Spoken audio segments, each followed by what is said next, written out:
My fellow Americans, this is liberation. স্থানীয় সময় বুধবার হোয়াইট হাউসে সংবাদ সম্মেলনে নতুন করে শুল্ক আরোপের ঘোষণা দেন মার্কিন প্রেসিডেন্ট ডোনাল্ড ট্রাম্প।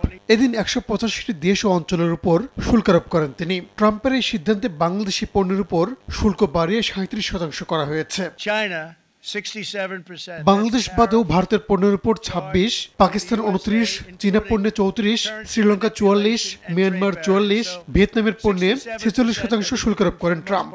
এশিয়ায় যুক্তরাষ্ট্রের মিত্র দেশগুলোর বিরুদ্ধেও ব্যবস্থা নিয়েছেন মার্কিন প্রেসিডেন্ট। সবচেয়ে বেশি কম্বোডিয়ার পণ্যে শুল্ক আরোপ করেছেন তিনি। বুধবার মধ্যরাত থেকেই কার্যকর হবে এই সিদ্ধান্ত।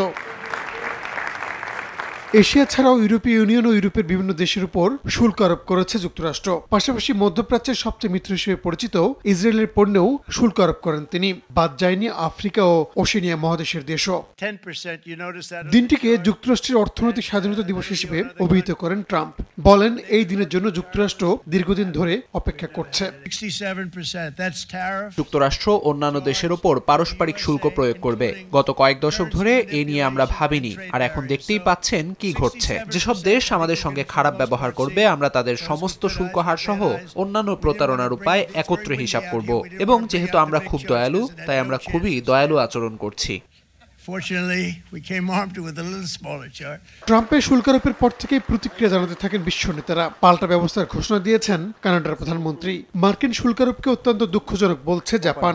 এছাড়াও বিভিন্ন দেশ ও জোটের নেতারা শুল্ক আরোপের সমালোচনার পাশাপাশি পদক্ষেপের ঘোষণা দিয়েছেন। রাহানুল রানা, সময় সংবাদ।